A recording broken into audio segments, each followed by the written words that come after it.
Welcome to the Dating After Divorce podcast. I'm your host, Shade Curry, and I believe every divorced woman deserves a romantic relationship where she feels safe, loved, and cherished. You can create the most amazing life after divorce, and I will teach you how. Hello, everyone. Welcome back to the Dating After Divorce podcast. I am your host, Shadi Curry. And with me here recording today is Sandy Weiner. And I am super excited for this episode with Sandy.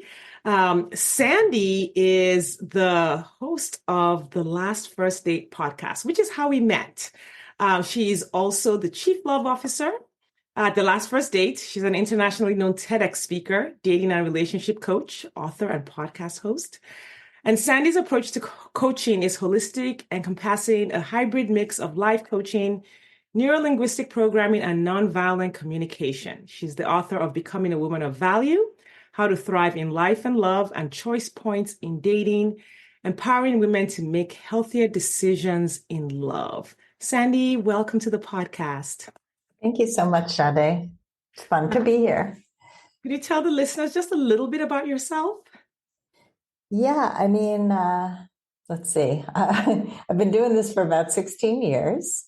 I did not start out as a dating coach. I started out as a life coach, and I was helping people in midlife transitions because that's where I was.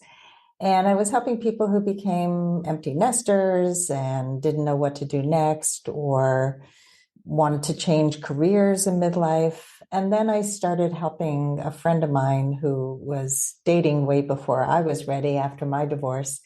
And I saw what a mess she was making of her dating life. She really was hiding. She was hiding in her profile pictures. You could barely see her. They were dark and fuzzy and far away. And her profile was totally generic. And even though I had not dated online ever, I knew what she was doing was not attracting the right kind of people. And honestly, she had been in an abusive relationship with her husband, and she just kind of wanted to be online, but wanted to also hide. And so she attracted exactly what she put out there, which was everything. Everything that fell into her net was usually not the right people. And so I started helping her write her profile. I told her which pictures to post. We took new pictures, and she started attracting the right people. And she eventually met her husband. And I was like, oh, this is fun. I enjoy this. And that's kind of how I got into dating and relationships. And I began working with women, and then I transitioned into working with a few special men who are coachable. And we're going to talk a little bit about that today. Yes, I'm really excited to hear. I don't work with men. I've worked with a few men who were socialized as women. And so I stay on the, you could say, feminine side of the work. I'm really excited to hear men's experience. But before we dive into that, so you've been divorced and you have also dated and been in some amazing relationships. Could you just tell us a little bit about that journey? I know I listened to your TEDx talk, which listeners, if you can look up Sandy's TEDx talk on YouTube. You describe your journey as, sort of shedding the layers of a Tootsie Pop roll and opening up your heart to love again. Could you tell us a little bit about that? Yeah. So when I first started dating after my divorce, I didn't realize how guarded I had been my whole life. And what that had led to was picking the wrong husband, picking the wrong partners. And I don't want to give away the entire TEDx talk, but basically the metaphor of a Tootsie Pop came to me. And for anyone who doesn't know what a Tootsie Pop is, it's a Tootsie Roll in the center, which is like a toffee. And then there are many, many layers of hard candy, like a lollipop on the outside. And there used to be a commercial, how many licks does it take to get to the center of the Tootsie Pop? And I would joke, like, too many to date me, because it took too much to get to the center of who I was. And I realized this because I was dating somebody who said he was like a Tootsie Pop, and I like hard on the outside, soft on the inside. And I thought, well, that's what we love in men. We love these tough guys who really are kind and teddy bears. But with us women, it's not as attractive. And so we have to really share our vulnerability quicker. We have to work on those layers that got in the way and figure out what they are and why we put them there in the first place. And it takes some work, which is a lot of what I do in coaching. And so, yeah, that was part of my journey, was learning to be more vulnerable, learning how to share my stories, not share everything, certainly not share all the parts of my marriage that didn't work, which I did in the beginning, thinking, oh, people will really admire this. And look how far I've come. And then I would also have this whole thing about uh, trying to prove how busy I was, because I thought that was really attractive too.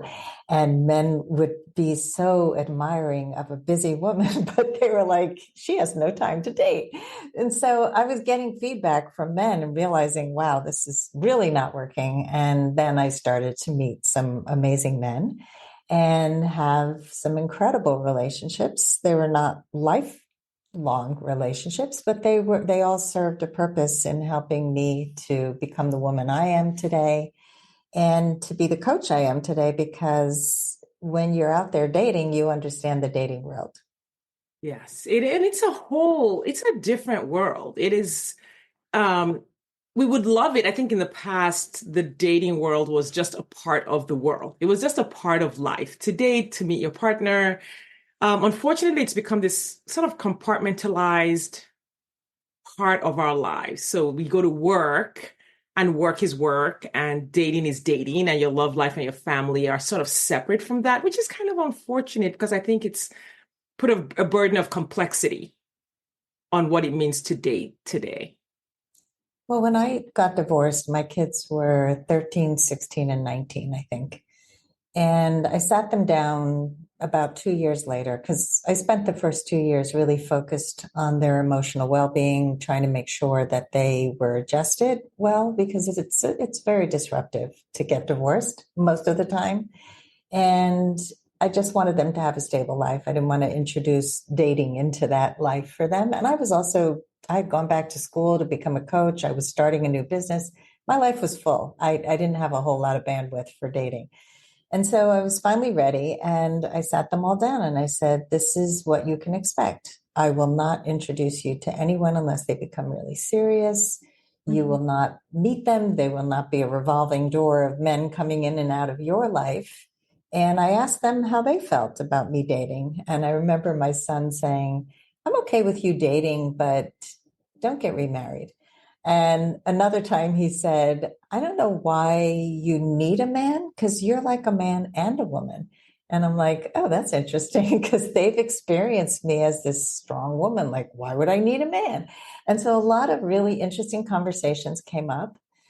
My Mm. oldest daughter did not want me to date. She had a couple of years later, she got married, and she was like, I just want to be able to be comfortable in your house. And I don't think I'll be comfortable with a man. So we talked about all of it. And now it's been many years and they're totally comfortable with my dating life. They don't live with me anymore. So it's not like I have to watch how I date, who I date, when I bring a man to my house. It's all up to me. And I still don't share the nitty gritty details of my dating life. And I don't think we should. I think it's not their business to be part of that part of our life. Yeah. They are on a need to know basis. Well, yeah, and I don't think our children want to hear. I don't think my children want to hear the details of. No, No, no one wants to hear about their mother's dating life. no. Yeah, so let's talk a little bit about your work with men, which I am fascinated about, and I'm so glad. And I know the women listening are going to be like, "Thank you, Sandy, for helping these men out," because they need it. Um, my first question is just like a generalization. Are there good men out in the dating pool? Like that is the question we all want to know. Are there any good men out there? Well, you found one. So, I did. yes. I sure did. I think when we're out there dating, you have to really sort through and sift through what's out there. And it's just like if you would walk into a mall and think that every single person you meet in the mall is dateable. I mean, that's what online dating's like. You're not going to be dating every single one of them. They're not going to be appropriate for you. So you do have to learn how to remove anybody who is not a good fit and get to the bottom of the pile and figure out who are those few people who are compatible. So yes, there are really good men, but you have to be able to work through the other people and get good at vetting, but get clear about you and what you need. And so the men who come to me are men who have heard me on my podcast or they've heard me on a YouTube channel. I do a lot of interviews on Second Act TV, which is for people over 50. And she has a very big population of people who love dating and relationship videos. So that's the majority of the videos that we do together. And so a lot of men have found me there. And they'll reach out to me and they'll say, I really like your style of coaching. And I'm wondering if you know a man who's a coach who could coach me. And so a couple of years ago, a guy reached out and said that. And I said, listen, why don't you fill out my coaching application? And if you are coachable after we have a phone call, I'll coach you. We can talk about it. So he was one of the first ones that I worked with. He was divorced, lovely, lovely man, very willing to get vulnerable, to look at every aspect of his dating life. He had been married twice.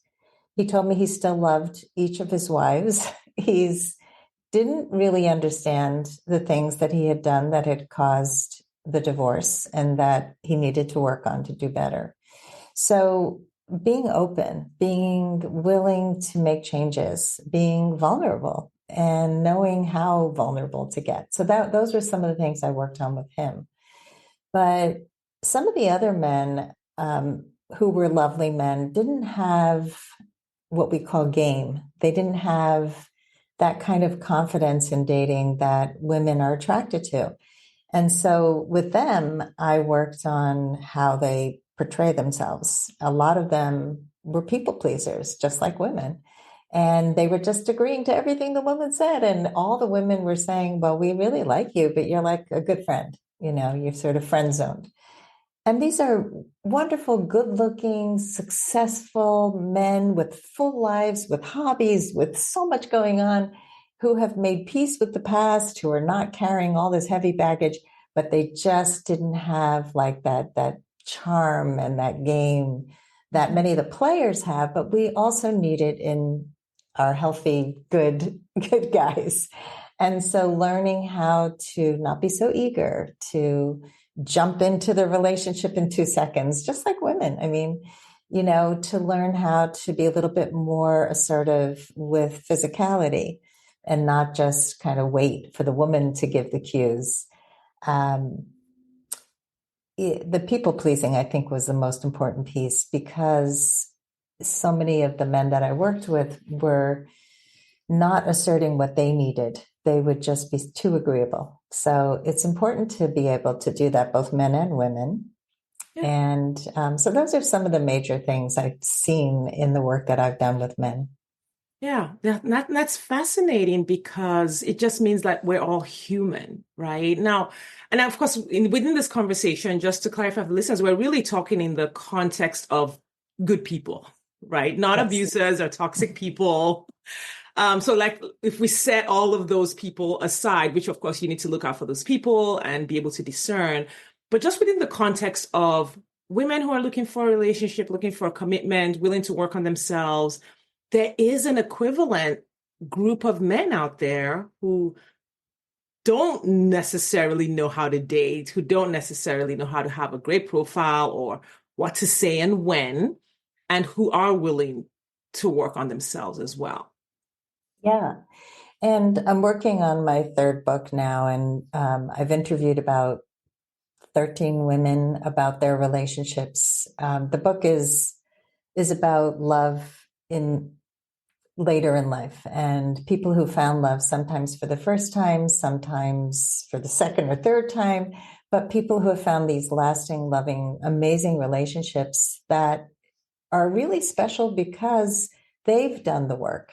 And they're meeting people who have also done the work on themselves, who are coming to relationships with a completely different, more mature approach to dating. And I was just working on one woman's interview, and she said that the guy that she's been with for now, I think they're together 4 years, when she first met him, the thing that attracted her was his sense of humor. He was witty, he was smart, and they were having this witty banter on the dating app. And then when they were meeting for the first time, she was running late. So she texted him, I'm running 5 minutes late. And he said, that's okay. I got a beer and I'm sitting at a table waiting for you. And her immediate thought was, what a selfish guy. He didn't even wait for me. He already got a beer. And she was ready to turn around. And this happens so often, right? So he's this confident guy. He's sitting at the table. He's like, I'm sitting here. I'll get a beer. I'll wait for her. It's miscommunication is just such a huge issue. So she said, yeah, I was ready to turn around. Then I'm like, okay, I'll just come and I'll have to be one and done, just like all the others. And she gets to the restaurant. She sees he's kind of nerdy looking. She's like, eh. But then they start talking. And she's first leaning back, thinking, oh, can't wait to get out of here. And then as the conversation progresses, she's leaning in more and more and is more attracted to him and is like, wow, this is a great conversation. They leave the restaurant after lunch, they go for a walk, and so she's saying that they both came to this relationship after toxic relationships with their spouses. They knew what they didn't want, and they knew what they wanted to intentionally create. And I see this so often where you want kindness. That's all she said. If the secret to my heart is kindness. And he's like, come on, that's too easy. And she said, no, you'd be surprised that it's not so common. Yeah. And so each of the interviews that I'm doing has key takeaways that each person says what led them to this relationship. And for so many of them, it's, I am in a place right now in my life where I'm ready and willing and able to do the work and to be part of this relationship. And that's really the key. I see it with men. I see it with women. When you're ready and you know what you want and you know what you need, you're going to find it much more easily. Yeah. And I really do believe that. I agree with that. Like you have to sort of, it's like you have this knowing on the inside that you're ready for a relationship and you believe that there's a person out there for you. It's sort of like there's these two parts to that feeling of readiness or that understanding of readiness. What are your thoughts about that moment where she was leaning back, thinking, oh, what a nerd? And I think this is just sort of like a habit, maybe just because our society is so fast paced and we have so much chatter on the internet about nerds and boring guys and things like that. And I wonder, what are your thoughts about just that moment where not that every good guy is good for you or that you should date a guy you're not attracted to, but your thoughts around the possibility that people do miss what's right for them because of that little thing that they just focus on instead of looking at the big picture of the human in front of them.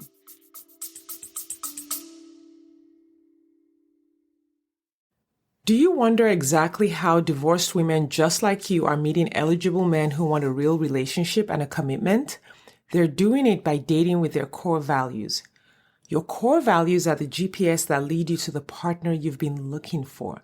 When you use your core values on dating apps, text messages, and at social events, you will easily connect with your true match partner without chasing, settling, or wasting time with non-committal men. I have taught exactly how to do this in the 2-hour Core Values Dating Blueprint course available on my website, shadecurry.com/dating. That's SADECURRY.com/dating. You will learn exactly how to identify your core values and use them on your dating profile, how to ask the right questions via text, and how to tell the right stories on dates, so that you attract the right people and repel those who aren't right for you. If you're ready to meet your true match, hop over to shadecurry.com/dating or click the link in the show notes. Now back to the episode. Yeah, I think that so much of it comes from past trauma. It's society and it's everything else, and we're all so quick to judge, but so much of it is from our past trauma. So if we have been hurt, we are going to have that guard up. It's going to be that Tootsie Pop, right? And we're going to say, well, it's okay. I'll just tolerate this date. And we don't really connect. We don't make that effort. And so many people will write someone off because they're not the looks you were looking for, or they're not that charming that you were looking for. And the truth is that the best relationships are not based on any of that. They're based on a connection, a true connection, and they're based on an attraction that grows. And so we often miss so many amazing relationships because securely attached people can come off as boring. And we who are anxiously attached or avoidant, we will not recognize securely attached people as being good candidates. We're so used to people who either pull away from us, tease us, make it hard for us, communicate terribly, and that is the hook. And so getting used to somebody who actually makes you feel comfortable, at ease, is so different for so many people's nervous systems. So my suggestion to all the listeners is to give the guy a second chance. Like, make the second date the default.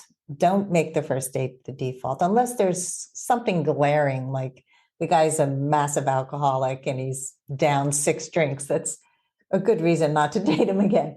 Or he's spent the whole time being negative and talking about his ex-wife or something. I mean, a good person, not the most exciting person in the room. Sometimes sense of humor comes out later. Sometimes, the kindness of somebody can touch your heart in such a way if you gave him a chance. And also, I want to say that so many people go on boring dates. Like, you set up the boring date. You're going out for coffee, you're sitting across from somebody. It is really hard to make a conversation happen unless you're a great conversationalist and you come prepared with questions and answers and do something more interesting. Go paint something, go axe throwing, go do something a little bit more dangerous, a little bit more exciting, and mix it up a little bit, because that also brings out the good sides of people. Yes. Oh, I love what you said about making the second date the default, because often ask my clients, because I think sometimes they're usually like, they think if they give just that little bit of a window, they're going to end up married to that person. And I always reassure them, I was like, that's what I'm here for, is to support you every step of the way. We've already set out a timeline. We usually will set out kind of like a rough timeline of what they hope their relationship will take. I said, we set out a timeline, right? We said, 6 weeks to exclusive, or 4 weeks, depending on the woman. Everyone has a different timeline. So you're not in any danger of marrying this person just because you allowed them a second date. And so I have that conversation, but like you said, it comes back to that fear or trauma where it's like, I made a wrong decision the first time. I want to cut it off very quickly so that I'm not in danger of making that wrong decision again.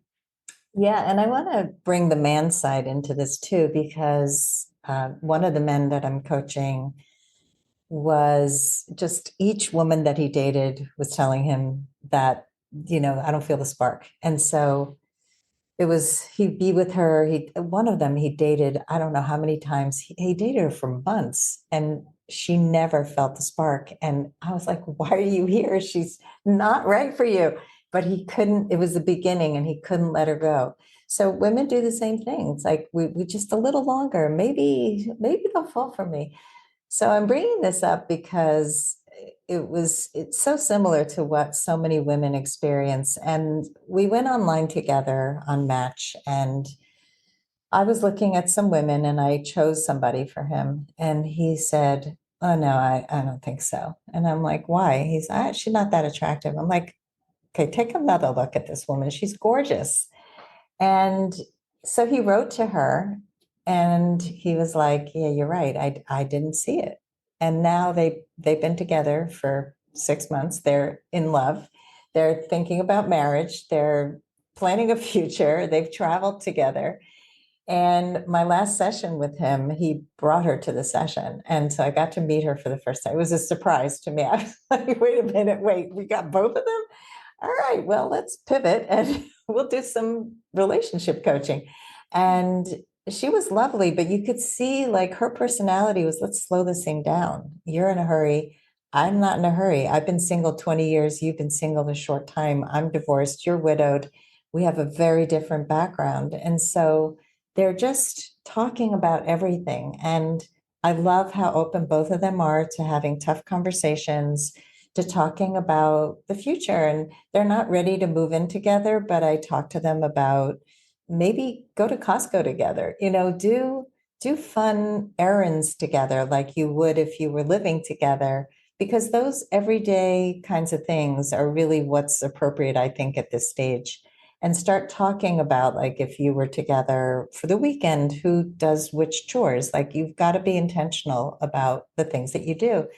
But it was just so much fun to be able to coach them both and to give them something to think about and talk about at the next stage of their relationship. And it's the same thing women think about, it's so similar. And so when you have a good person, they are open to feedback, they're open to hard conversations because everything comes up, especially if you're dating and you're older. You're going to have the sexual things come up. You're going to have money come up. You're going to have the big topics that people are afraid to talk about. And they're going to come up. And if you don't talk about them, you will not have intimacy. You will not grow your relationship. And so for a lot of men, people are surprised. Oh, these guys are actually bringing up these conversations. Yeah. And that's the beauty of coaching. Yeah. Amazing. Um, so it sounds like your clients hear the same things or say they think some of the same things that women think, which is, I don't feel the spark, or I hear this often, I'm not attracted to this profile. Yeah. To which I say, we're not supposed to be attracted to something on a 2-inch by 4-inch screen. That's not how attraction works. I have a whole episode that breaks down the 8 to 10 elements that actually constitute attraction. Mm-hmm. What other things are men experiencing on the dating apps? Because I think I hear from a lot of women about how dating apps are not great. These men say these things to me, but I also know men are experiencing things that they don't enjoy on the dating Yeah. apps as well.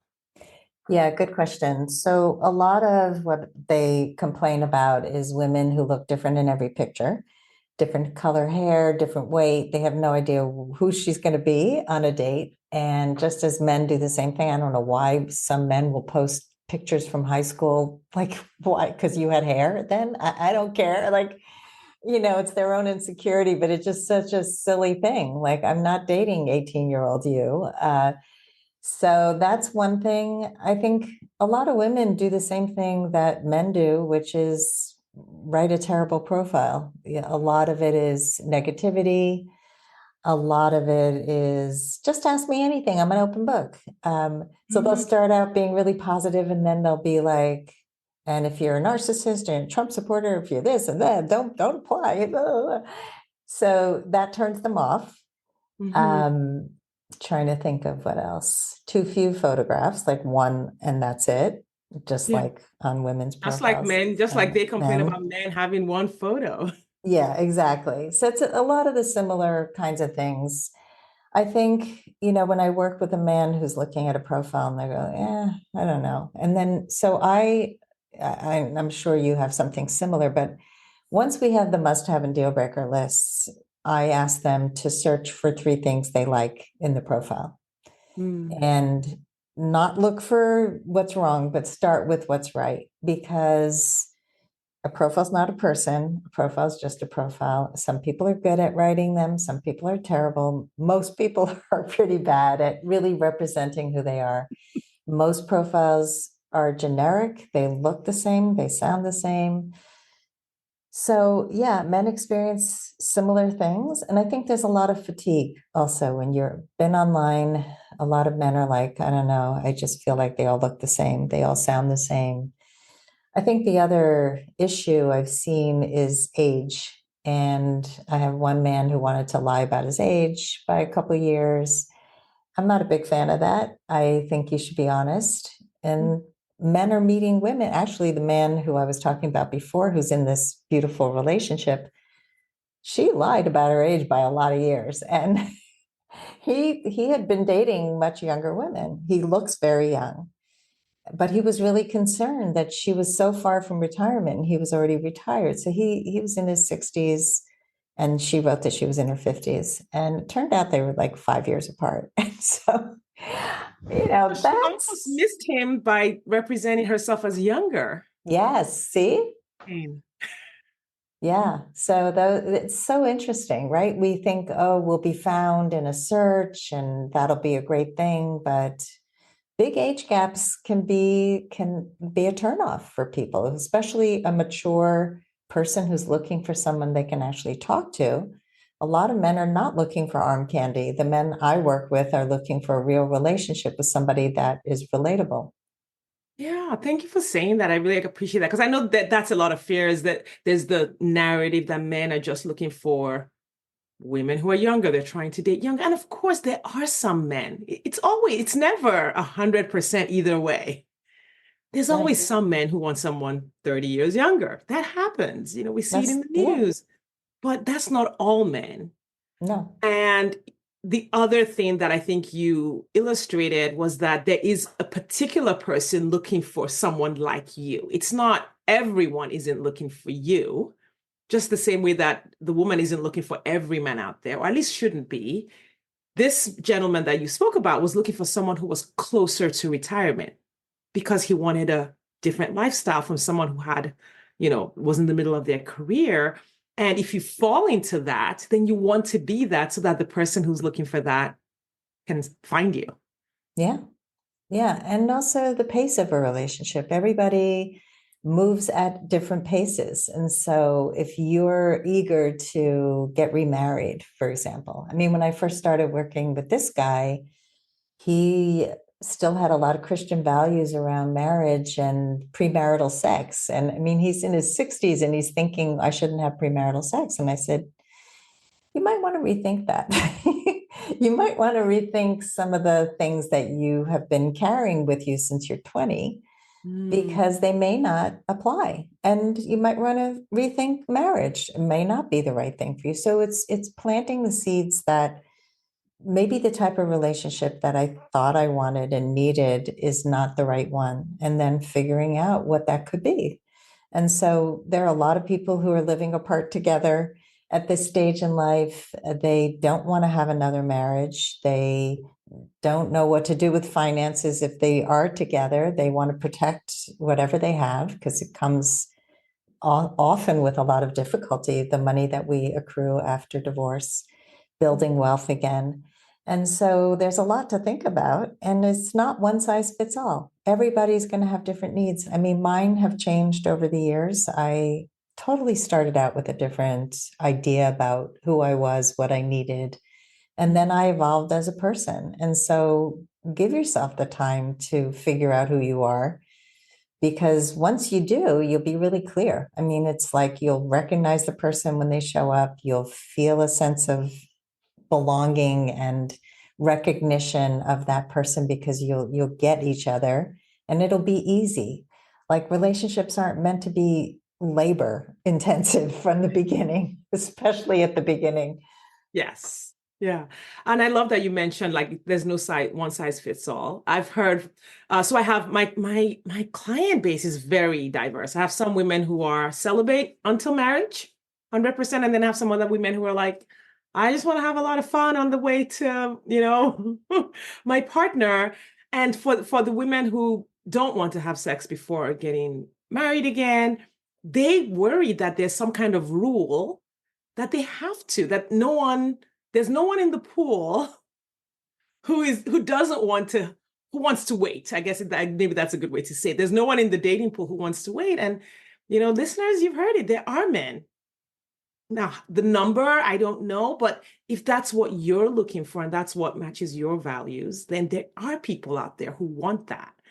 And Mhm. if your values are different and you are more adventurous or you want to explore more or your spirituality or background dictates something different, there are people who match that on the other side as well. And I think that's always hard for us to see. Just because our brains thrive on whatever we see in our environment is what we believe exists. I think it's called the availability bias, Mm. where we don't think anything exists other than what we can see.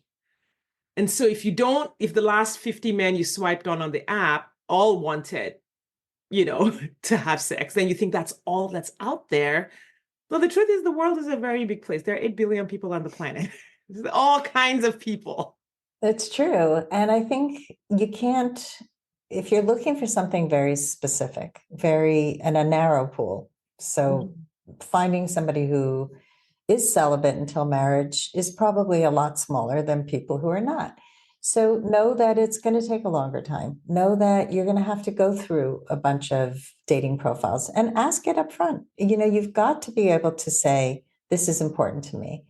I think one of the worst things that people can do is, first of all, to change for somebody and be out of alignment with who they are. And the second is to be ambivalent, to not be clear. And so if you're not clear, you're going to attract a lack of clarity. You're going to keep attracting people who are not clear about what they want, and they'll be like wishy-washy, and they'll probably be dating lots of other people while they're dating you, but not talk about it because you haven't had that discussion. And so don't be afraid to ask the hard questions. Don't be afraid to find out up front, to ask, what are you looking for? What kind of relationship are you looking for? People should be able to answer that pretty easily. Like, I'm looking for a serious relationship. I'm looking for marriage. That should be on the profile, what you're looking for. There's a place for that on the profile. Serious relationship, casual. That's right. Some people check all the boxes, though. They're like, I'm looking for everything. And a lot of people are like short term leading to long term. It's confusing. There's a lot.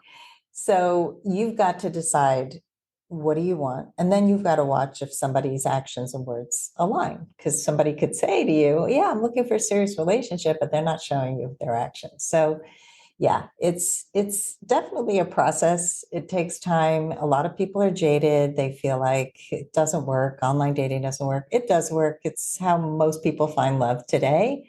But don't limit yourself to online dating only. I just want to encourage your listeners to get out there and do the things that you love, and start meeting people through activities that you're doing. I mean, we're post COVID, sort of. I mean, everybody I know has had COVID recently, but we're COVID-ish past COVID, and we're not walking around in quarantine anymore.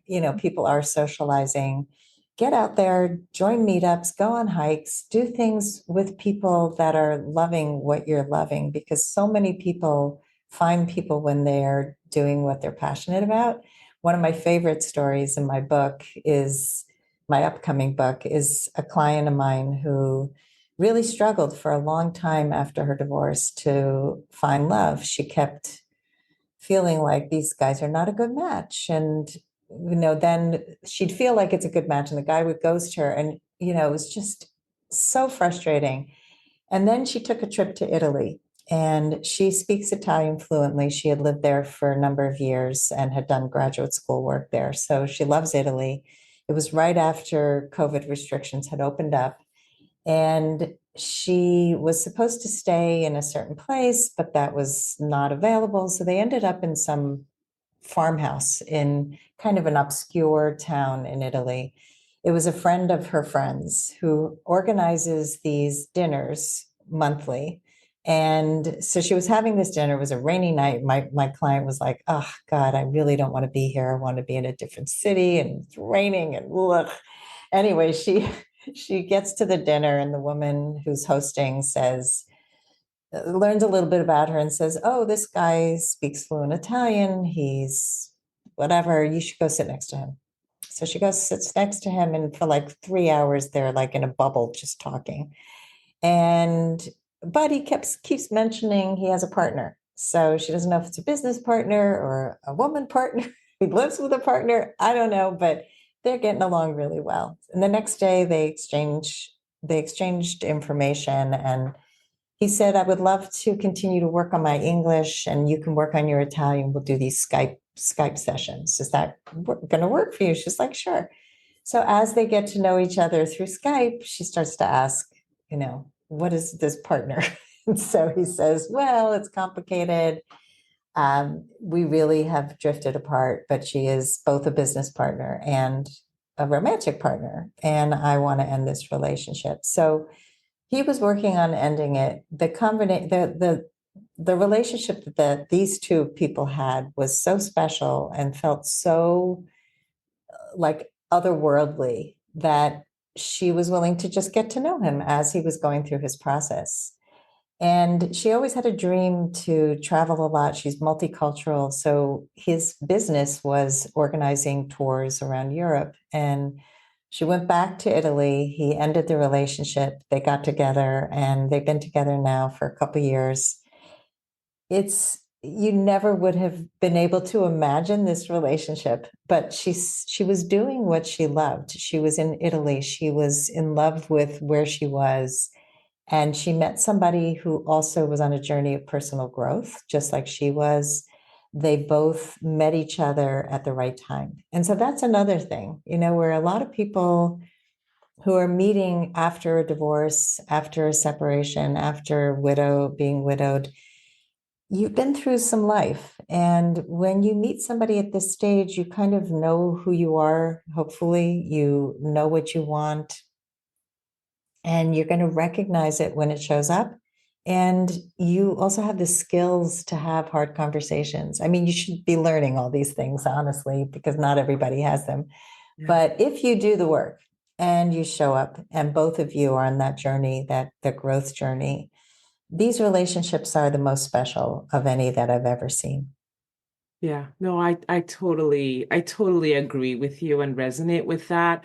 Because I get the question often, and it was on my list, but you answered it with this story, which is where are all the good men hanging out? Just on the side of dating in person, because I do encourage my clients to also date in person. Don't just be on the apps. And then they're like, well, where do I go? But you answered that so beautifully is go where the things you love are. Now, there's a little caveat to that. Most men aren't in quilting groups. So if you love Right. quilting, just a little tiny little caveat, quilting groups or but there are men who knit. I've seen men on social media who knit and things, but overall, it's like the things you love that overlap. So I sort of tell my clients, I said, draw a Venn diagram. They're like, I hate sports. I hate golf. I'm like, okay, great. So draw a Venn diagram. My partner probably loves sports and golf, and I love quilting and crafting. But what are the things that are in the middle that overlap? So could be travel. Both men and women tend to love travel. Could be reading, could be books, hang out at the library, go to speaker events, things that you know that you're likely to share together with your future partner. Lean into those things and go do those fun things for your own enjoyment and also to, be a part of a community that loves those things too. Yeah, absolutely. Because your passions make you attractive. Like you're going to light up. These things make you feel alive. And the other thing is, that you mentioned the quilting that men may not be there. That's true. And I think a lot of women choose to go to book clubs and they're not co-educate uh, there are no men there. But actually, some of my male clients belong to book clubs, and some of them do activities that women do. And so they've also met women at, let's say, wine tasting. Some of my clients live out in California in wine country, and so they go to these wine tasting things. I had a woman client who was really an intellectual, and I told her to go to conferences but don't just go, talk. I think that's the piece that's missing for a lot of people. And don't just talk about the intellectual stuff. Talk about it with fun. Bring a fun conversation. When you say to somebody, what do you do? Which is a common question on a date, that's boring. And it leads to a conversation about work that you probably don't even want to hear. I mean, Mm-hmm. most people don't have such exciting jobs, but if you ask in a different way, like, what do you love about what you do? It makes them think differently and it makes them answer differently. And then you have a values-based conversation. And so when you're out there socializing, go deeper. Don't be afraid to go deeper with people and really get those layers of the Tootsie Pop off. Yes. Yes, and I love that question. I think one of the questions that I give my clients is ask them how they got into their career. Because then that's Mm, a story, that's a personal story, something about them. yeah, it's a good Sandy, one. this has just been incredible. Such a great conversation. I think just like when I was on your podcast, we felt like we could just keep going and talking. It's true. But from someone who has, you've interacted with the good guys, you know them so well, you are a resource for them. Do you have like just any last advice for women, just something that they need to know? And I think you've already just really opened up the human side because I think there's an objectification that happens. They're not thinking about men as like another human being on the other side. And so I really want to thank you for just humanizing them so well in this conversation. But what advice do you have? Do you have any words of advice for women who are dating after divorce as a coach for both men and women, and someone who has been divorced and has been actively dating and in some cool relationships as well? What's the last words you have for the audience? So many things come to mind, but I think, first of all, don't bring your past assumptions to your present dating.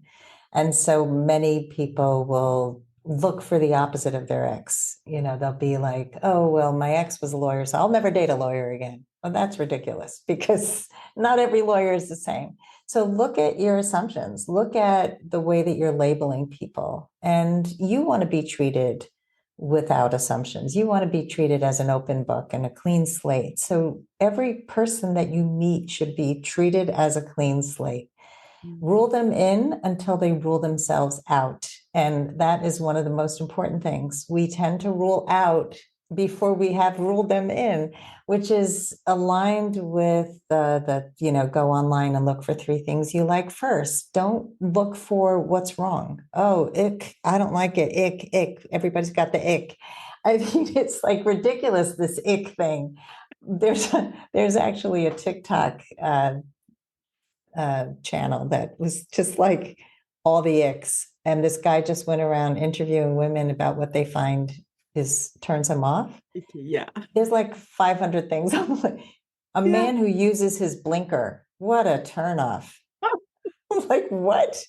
Don't do this. Don't do that. Don't breathe. Don't look sideways. Don't shave your head. Don't grow your hair. So Don't, one I of them mean, was like his wallet was like something about his wallet looked some kind of way. Another yeah. was he jumped over a puddle that was gray. I was like, Yeah, they sound ridiculous, but this is what people do. Like in the case I was telling you about the woman who was like, wow, he got a beer before me, so selfish.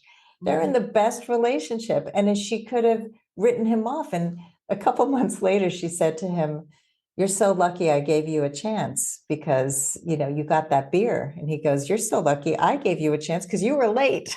Right, yes, And she yeah. was like, oh, yeah.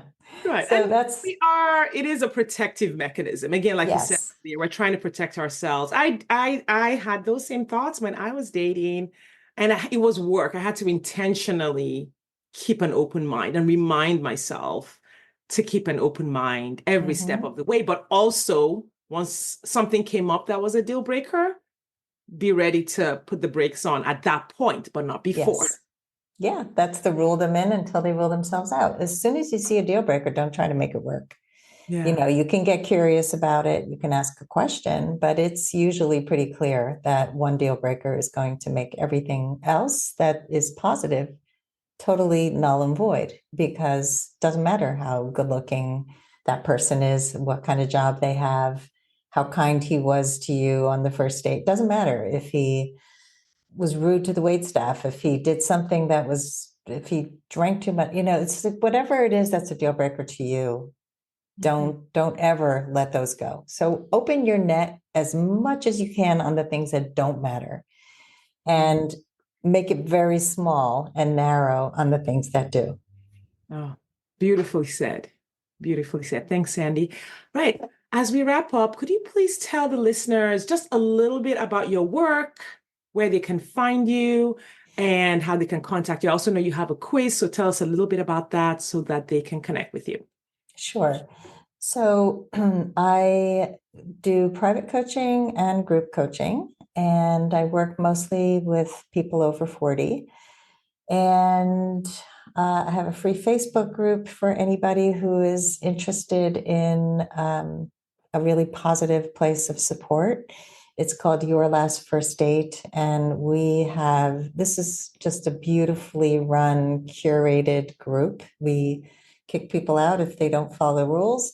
And yeah, I mean, there are books and DIY courses and all kinds of things on my website. You could go to lastfirstdate.com to check out all the things that I do. I have blogs and videos and just have like 1,500 blog posts and YouTube channels. I've got a lot of content.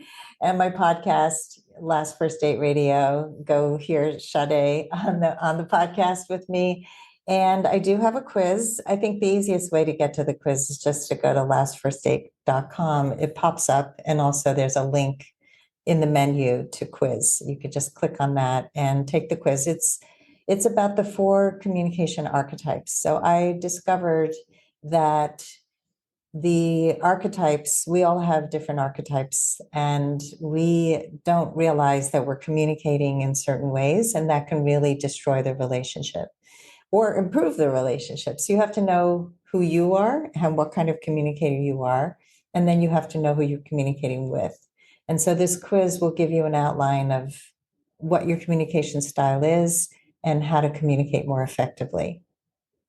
Amazing. All right. All of those links will be in the show notes, listeners. So please check out the show notes and connect with Sandy. Her podcast is amazing. Now, you have how many episodes? Because your podcast is pretty extensive. Yeah, it's 10 years old. So we have 560, I think, that I've completed. Yeah. More. I don't even, I lost count. But yeah, I was doing them twice a week at one point, once a week. I have now I have a bonus session every Sunday. So now it's twice a week again. But the bonus session is only 5 to 7 minutes long. It's just me talking about a topic that's relevant to people dating at this stage in life. Yeah, wonderful. Thank you so much for the work that you do and for just coming on the podcast and sharing with the listeners. I know they're going to be checking out your links in the show notes. Thank you so much for being here. Thank you. And listeners, we just want to thank you for your time and attention today. Appreciate you taking the time to hang out with us, and we will see you next time.